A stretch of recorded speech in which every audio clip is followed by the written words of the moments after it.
มีอะไรกันแล้วสิ้นแววเสียแล้วหัวใจของเราสมองเบลอเลือนใจสะเทือนเมื่อเพื่อนมาให้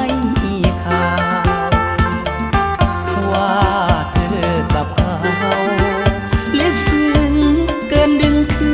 นได้เสียดายที่เคยพักดี